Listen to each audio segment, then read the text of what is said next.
Hi everyone, welcome back to Off the Record. I am here with Degenerate Breakfast, and we have... I'm Liam. I write the songs and sing the songs. I'm Bridger. I play the guitar and I sing the guitar. Excellent. I'm James. I'm the Jersey Devil. I'm the lead guitarist. That's it. And I'm Emma Van Dongen, and this is Off the Record.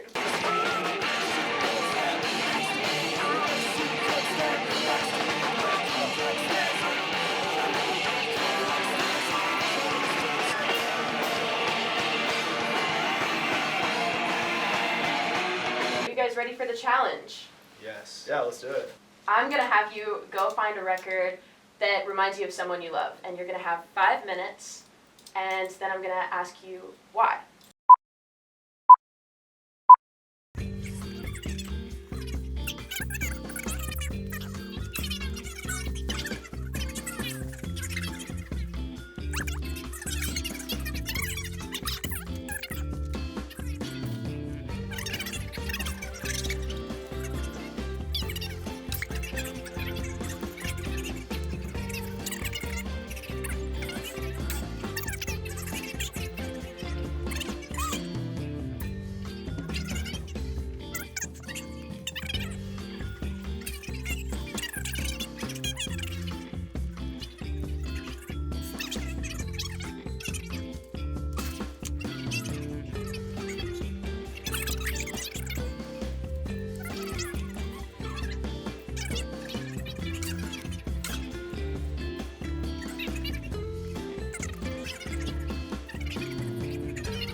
Alright, you guys ready?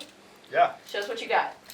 I got Bob Dylan, Blood on the Tracks right here. I got the Beatles' White Album. I got the best of Blue Oyster Cult. And explain why. My dad is a huge Bob Dylan fan. Since I was a little kid, he's been playing a lot of Bob Dylan around me, and he's always taught me just how good the songs are with the Bob Dylan stuff, and that made me influence my songwriting a lot. And more recently, I've gotten into Bob Dylan's music over the last few years, and it just means a lot to me. And I know this record in particular means a lot to my dad, and I love my dad, so pick this one. Fire. Bridger? In the similar vein, my dad also likes the Beatles. Funnily enough, this is the one that we never actually got on vinyl when I got a record player as a kid. We had like almost all the other ones, but he used to have the White Album, but I think it got stolen at some point. So shout out to the album that we never got in the collection. For me, it's also my dad. Crazy 3 in a row. But yeah, no, I remember listening to like Don't Fear the Reaper for the first time, and my dad, he's always trying to put me on to music, and he was like doing the like unk thing where he was like, "What you know about Blue Oyster Cult?" And I'm like, "Not much." And he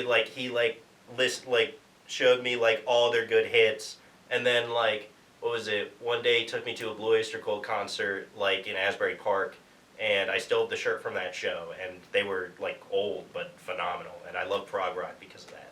Dude, you saw Blue Oyster Cult? That was probably one of the better concerts I've ever went to. That's crazy.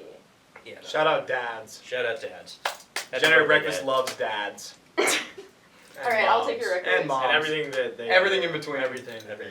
So first off, how'd you get the name of the band? Sometimes it's less about the band name, it's more about the friends you okay. made along the way. Honestly, it was literally me in the shower, and I thought of it, and I was like, that would be a good band name, and then I wrote it down.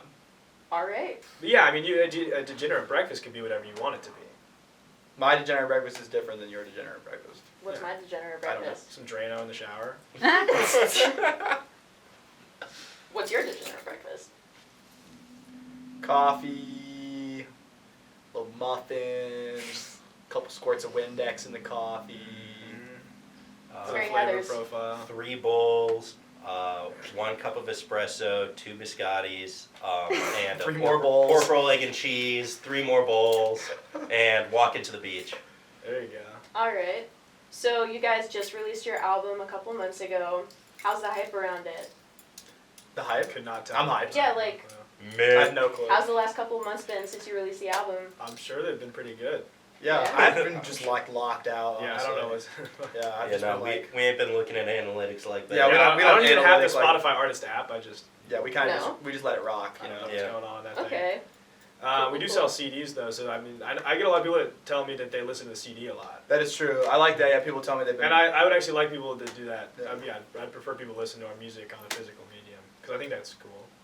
It's cool. It It also doesn't sounds make better. us any money though. But No, but it Well, just it made goes us on- like $10 each. yeah, you know, it's not about the money though. It's not about the It's about the money. friends you make along the way. Yeah, exactly. And also the sound quality on the CD is different from That is very Spotify true. because there's Really? stuff that Spotify does to compress. the Spotify's sounds on chopped. it. Yeah, Spotify's so chopped. Delete your Spotify account. Delete Spotify. Go to Apple Music or whatever. Dude, fuck Yeah. YouTube Music is pretty good. YouTube And you music get is YouTube pretty good. Premium. Spotify's also an awful company. that's Spotify sucks. Just like just ripping the blood and sweat They and pay tears artists away to from leave. the artists, and then they're handing them a bag of nuts Peanuts. and peanuts and Cashews. rocks, and they're like, "Is this good for you?" And you're just like, "Okay." That's not a degenerate breakfast. It's not a Degenerate Breakfast. That's Spotify. That's a Spotify They're also launch. using your music to train AI. Yeah, so I don't like that. lock in. Wait, what? Yes. Yes. We can talk about it. And the new user. We'll we can talk talk about about it in the this car, later. man. Do you That's think a they're car using conversation. Degenerate Breakfast to train AI? They are. That'd be pretty tough, I signed the user agreement, and they. Deadass? Yeah. Well, I Part didn't. of- I didn't. it's part of I the didn't new sign it. user It was just agreement. like required. Yeah. Just the new update. They're using the music that's on Spotify to train AI to make more AI music. Which to me is an extreme violation of the copyright law, but we'll see how that goes down. Yeah, Spotify sucks. Delete Spotify. Yeah. And Moral of the story. if you see an AI video on Instagram, immediately swipe away from it unless it's really funny. True. It could be really It could be funny. It could really be really funny. But it's probably not. It's probably not funny. Yeah, I don't think I've ever seen a funny AI video. It's like 90-10. I've seen There's some that funny AI 10% videos. that's It's like, 90-10. yeah. Like there's most of them It's are made, definitely, yeah. but then there's that one gem that you're like, okay, you know, maybe AI ain't all that bad. So you guys have a song called "On and On" about your neighbor Jeff. Allegedly. Do you want to tell us how your beef started with your neighbor Jeff? Yeah, well, let's go. that song isn't actually about Jeff. We wrote that song before we... Before we even had beef with Jeff. Yeah, before we even Some would met say Jeff. we even liked Jeff. No, that song was around before then, actually. Yeah, that song was much before we actually moved into that house. But it's been given kind of like this, you know. There's What's it called? connotation. Because the song is about somebody who's going insane. And so we started saying at the shows that it was about Jeff because Jeff is going insane. Okay. So how'd your beef start with Jeff? Well, he started taking pictures of Shondor. What? We moved into this house and we had this neighbor and we were so we were so respectful and we went over to his house and we were like, hi, like we just moved in here, like nice to meet you, we play music, like if we're ever too loud, let us know. And he was like, oh man, like I love music, like yeah, I make biographies about rappers, like you guys are cool. And we were like, oh great, this guy's super cool. And then he just never once told us to be quiet. Like we gave him all our numbers, he never once hit us up and he just started calling our landlord. Called and the police. Called the police, and we're just like, whatever, bro. Like, We had to stop rehearsing at our house because he started calling the police whenever we would rehearse at our house, even though it wouldn't be during quiet hours. yeah, it'd be like 2 p.m. So that was They just shocking. wouldn't stop calling the police. So, At 2 p.m. Yep. but now we get to go to Todd's house. Which is Todd's house Who's rules. Todd? Todd, legend. Shout out Todd. Shout out to Shout Todd. Shout out Todd Todd. is Charlotte's dad. Mm. Charlotte is Brandon's girlfriend. Brandon is not here, The bassist. and that's how that link chains back, and that's how that works. And so yeah, now Jeff hates us, and it's kind of just terrible. We like Jeff though. For the Yeah, record. For the record, we love Jeff, and we hope that he has a great life. I just don't know what we did. It kind of makes me upset, actually. What the hell is that noise? Sounds great. I love it. somebody's just like ripping ass downstairs. Dude, that's right? what my stomach feels like after margaritas. Bro. Me after the Dude, the 15 margaritas piece of tell you, tacos bro, I'm about yeah, to pack bro, away. it's People don't know what margaritas is. You have to explain. Right, it. yes, the classy Tex-Mex location on Young Not African. Tex-Mex, bro. It's totally Just Mex, bro. I- No, That's it's Max. Nah, bro, they got carne asada It's fries there. Tex-Mex. That's Tex-Mex as fuck. Tex-Mex for sure. That's Max, bro. All right. Anyway, so we go every Tuesday because they have dollar tacos and 2-for-1 beers. So, but the salsa and the tacos, terrible concoction.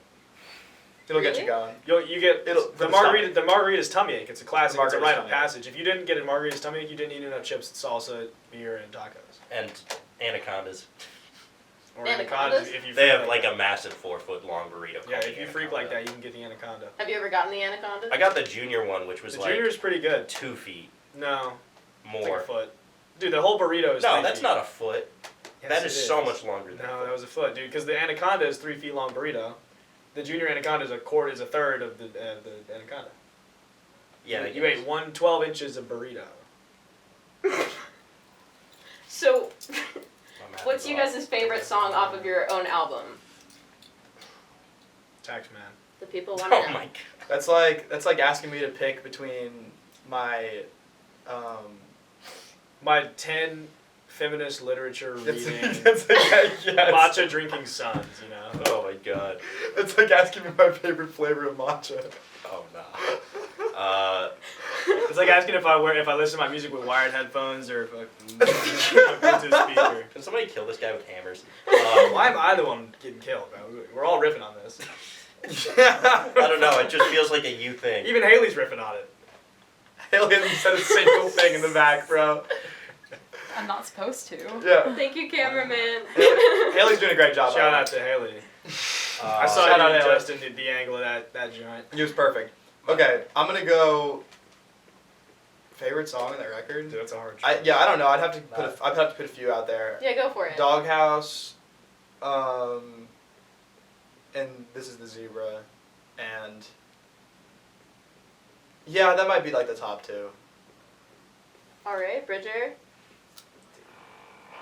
It's a hard choice. My favorite. You mentioned to get going right when you were talking. I just wonder what that is. Dude, my favorite one to play live is This Is the Zebra, but it's probably not my favorite on the album itself. I mean, But Peanut. with the Beatles album that you're looking at, it's not gonna help you, bro. I'm just looking at the reflection on it, but it's kind of mesmerizing. Like Getting locked I don't in. know, bro. Doghouse, Peanut Brittle, Oh, I forgot about Peanut Bro. classics, bro. I mean, dude, Cocoon is also Cocoon's a ridiculous banger. shout. I don't know. I love them all. I like playing This Is the Zebra live though. That's my answer.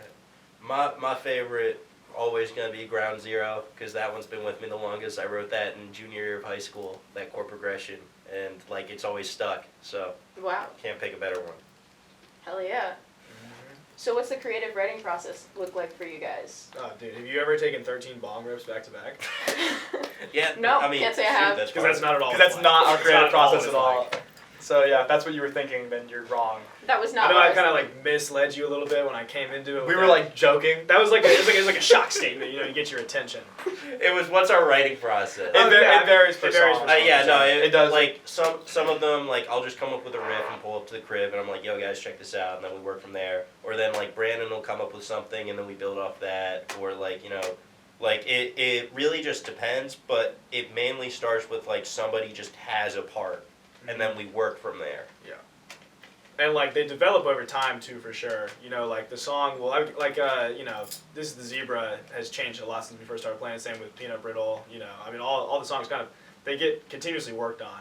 You know, Because we With play them live different, performances. like live now. than You we should did hear on the the original album. recording at campus. That Oh should boy. fire you, you know? Also we recently we've been really trying to get more into like improving on stage, and so is So we do a improving lot of- even a word? Improv. I don't know. Yeah, Like, you know, we're stand-up getting sets. into improv Yeah. on stage. I was talking less about the bits. I'm talking more about like we've been getting into like Like just sections jamming. where we'll just like jam and see what happens. Yeah. We're not a jam band, but not a jam band, but allegedly a jam band. Allegedly. jam band allegations. Jam band Alleged. allegations. We're not beating them.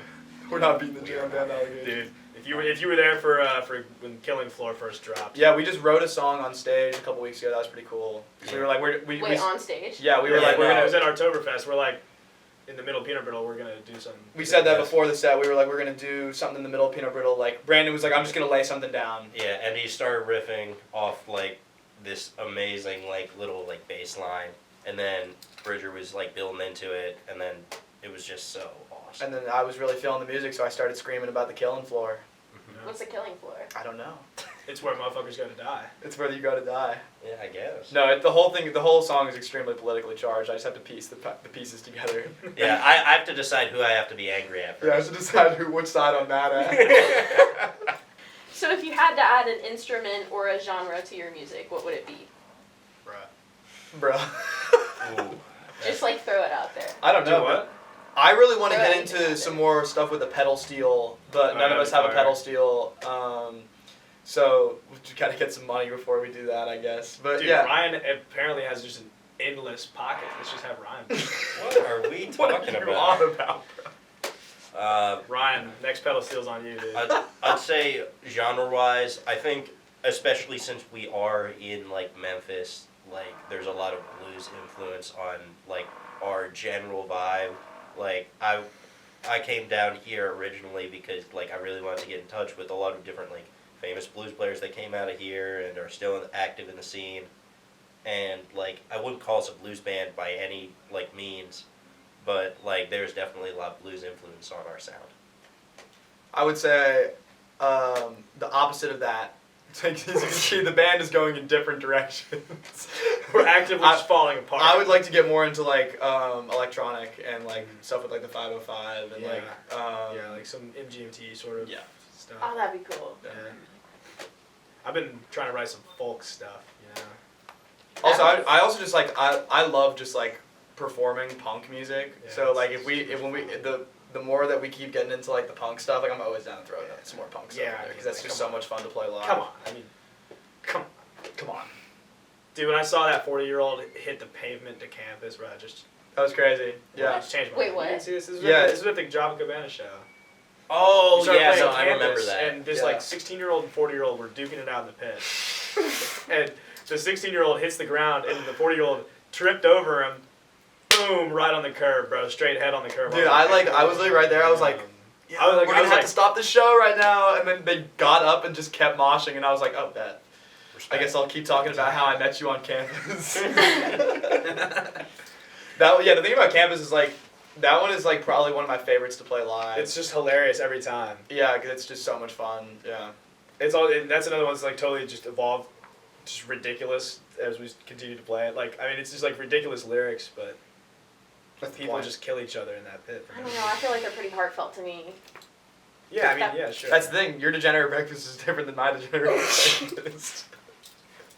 All right. It's a multifaceted term. So, what are some funny crowd moments that you guys have seen over the past couple of shows? Shondor ripping his shirt off to. Oh yeah, that was Was it amazing. Confidential Love? Well, she said that one of the last couple shows. That was Oh, like one of the last first couple shows we shows. ever Just in played. general too. Oh, okay. General. There was one show where these we played Doghouse Ballad and like these two people in particular started hitting the splits. Like this one guy hit the splits like 6 times during the song. And I don't know, recently people have been moshing to On and On, like the end of On and On. Oh, Like, what are yeah. you guys doing, bro? Yeah, I mean, that's keep pretty it up, bro. fire, You bro. guys I are kinda like lit that. for sure. It's because we've been playing it faster on the second half recently. Yeah, I don't know, man, but I look back on it now as being really funny, but I was definitely pissed at the time. There was like this one show we did at the Haven House, I think, and like a bunch of people were moshing, and like 3 times in a row, some like jackass stepped on my pedal board and like knocked loose the power supply, so I had to plug it back in mid-set and keep going, and that happened 3 times, and then eventually our buddy Connor saw. And like he formed like a little like arm barrier like around me, like just to stop that from happening in the mod. Oh, dude, Liam falling off the stage. Oh my god!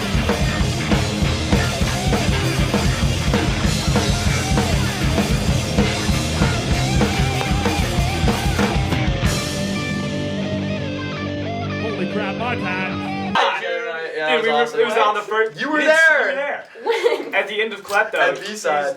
He was Really? jumping all Yes. over the place at the end of first song, and he was jumping backwards and tripped and went straight off the stage. Took the whole monitor set. I with felt him. myself going, and I was like, oh, I'm about to fall off the stage, so I had to do everything I could to like land gracefully, so I wasn't really paying attention to anything that was around me, and I ripped the monitor off the stage while I fell. You were like right there. Did you not see the monitor fall It's into on the the live ground? stream. You can go back and You watch Yeah, it. definitely no, could hit the live it's a stream. It's classic. hilarious. Hit the B-side live stream, I The guess. monitor straight up like hit the ground, like bounced. Yeah, Because it that hit it was so like- hard, and I was like, oh my god. And I picked it up, put it back up, got back on the stage, and I was like, my bad. Sound guy most of it. That was a banger. Dude, no, I thought the sound guy would be pissed, and then he came up like a couple songs later to. No, it was just right after that to go like fix it or whatever. And he's like, "Oh, you guys sound great," and then he just like left. He left, and I was like, "Oh, bet, okay, I guess we're in good faith with this guy." What was his name? It's not Jeff. What, are you sure? The sound I thought guy. it was No, Jeff. I thought it was Jeff, but it's not. It might be Jeff. No, because you were like, weren't you calling him Jeff? And I was like, yeah. And you were like, the name says this. Oh, on is the it email. John? John. Shout out John at B-Side. John or Jeff? John or Jeff on Pretty. B-side. I think we He was did- a great guy. Yeah. Yeah. Super solid guy. All right. So, how pregnant is your next album? Let's just say we're in the fourth trimester. Let's just I don't even say. think that's true. Let's just say the parents have not even linked up yet, bro. Yeah. The parents haven't even met each other. Dude, have you heard of spermicide?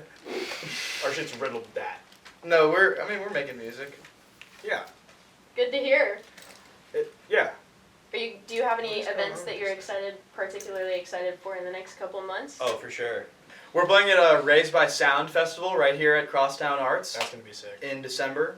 With Stephen Playing Malcolmus? with the Blue Tom Review. So if you look at the flyer and it says Blue Tom Review, just know that's us. Yeah, we're actually changing our name officially to the Blue Tom. We're the Blue Tom Review Jam Band, actually. Yeah. And then the Small Room Slammer. Oh, is that still happening? Yeah, that's definitely happening. We're on I think it's like December 12th. And it's gonna be like the final show of the year. It's just gonna be us and El Chavos at the Small room with a high tone. High tone. Pack it out, kill it. Pack it out, slam. I think we're You know gonna how have we've been talking a about the boxing killing match floor? between sets. I think maybe. Oh, dude, I'll run a boxing match, bro. A boxing match? Dude, wait, hold on. Boxing match But it's between only sets. 4 people. I was gonna say we could match up fades. Boxing tournament Okay. between sets. Dude, that's awesome. But there's only 4 of Chavos and there's 5 of us. Yeah. I'm also not trying to fight like between sets, bro. Dude, me versus Xander and I Hank, were talking bro. about this, and we're just gonna get people who want to fight. Like Adam G is definitely Oh, gonna I'm want to get. definitely hopping in that ring. Are we gonna have gloves? Oh, could I fight Adam G? That's not fair. Yeah, no, I'd like pick him up and throw. Dude, I don't know, man. You'd Dude, be Adam G surprised, could bro. definitely Adam scrap, G bro. would Oh, definitely, no, Adam for G sure. could would definitely give you a scrap, run bro. for your money, bro. No, he would for sure. But I feel like just like if I just like laid down on top of him, you know what I mean? That's Like, if he lets I you just lay like down on top I of just him. like grab him once and it's over. Adam G is pretty shifty, bro. No, he's shifty. Dude, the for audience sure. doesn't know who Adam G is, bro. We're Oh, killing they the don't know. audience. He's right the now. go. Shout his And the Instagram. G stands for go. Shout out Adam Truly G or Truly Adam G. Whatever it is. Dude, Hell yeah, yeah. that's a good idea, but boxing match in between sets. Dude, it was Andrew's idea, bro. It's It was a fire. Can great we just one. open up the pit? My happen. thing is I don't think the high tone's gonna let it happen. So I was thinking maybe we could pivot to like a Beyblade tournament or something like that. Beyblade would be tough. Boxing match outside. Me and Marshall play Magic. Parking lot. So I was actually going to ask you what one of your lyrics meant. Okay. What does squares and rounds mean? Squares and rounds. So yeah, what's the full lyric? Around, around, around, around with squares and rounds and squares. Yeah. So that's just like a metaphor for like people and things that you're like doing. Like squares are you know squares. Those are people who are just like Boring. boring, and then there's rounds. People who are well rounded. All And it's right. like it's just around, around, around. There's squares, there's rounds. But that's also just a matter of just literally everything that's going around you. Cool. Go. Are you guys ready for the off-the-record question? Yeah. Yeah. All right. So, what is one move that you're never pulling on stage again? Like, what's something that you did, but it wasn't executed correctly, and you're never doing it again? Oh, dude, I tried to do behind the back playing once. It did not pan out. What's that? And like it's literally like you take the guitar and start like playing behind your back. Like, Damn. you know, I tried to do the Jimi Hendrix Stevie Ray Vaughan thing. It did not work. Can you do the behind the head? I can do behind the head. I Yeah. should do that. Yes, Yeah, sir. sure. You that, should bro. definitely do that. So next show. I mean, I'm sure there's been something that I did that was like that's never gonna happen again, but I feel like usually it goes pretty well. What was that house show where the strap fell off your? Oh, but I recovered from that pretty well. I was dancing with the guitar. Well, no, here's what happened. My guitar cut out, and so I was just like, okay, well, I'm not gonna fix it. I'm just gonna start dancing. So I was like dancing on and on with the guitar in my hand. Well, I And thought the then- house show I thought the strap completely fell. Well, that was part of it. I was dancing, and then Oh. the strap came off, and I'm like, so I was still dancing with no strap on it, and I had to sit down to play the rest of the song when I decided to come back. Yeah. So I mean, that was kind of chop, but I mean, it was it was a spectacle. It was funny. I did. We at the Cabana Calamity. I went like to the back of the crowd because I just got the wireless microphone, and I went to the back of the crowd and like I started singing the song like when it came back in, and like it was definitely like a cool concept, but like no one knew where I was. Because I went off the stage and then I started singing it and everyone was like, "Where is he?" And then finally like people like turned around and saw me and then they were like, "Oh," but then it like didn't really hit the way I wanted it to. And also the wireless microphone has not been working out, so I think I'm just gonna return it to Sweetwater. You Unfortunately, could probably get a different one though. I don't know, man. I It is kind of hard, bro. Recently, I'm a purist, man. I kind of like the little wire. Did I tell you what I am trying to do though? A bit that I am trying to do. I call this the Krautmeister bit. You get a jar of sauerkraut and eat the whole thing on stage. You're gonna eat a whole jar of sauerkraut on stage. That I'm not gonna condone this that. is gonna be a solo move by Yeah, Henry. no, that's. That was the plan. I'm not asking anybody. I mean, else to Brandon take down could this like crowd. match you with like a can of Spam. All right, well, that's all the time we have. Thank you guys so much for being on my show. This has been Degenerate Breakfast. Thank you for having us. Thanks for having me. Anytime. All right, keep it cool, keep it weird, keep it off the record. Bye. Bye.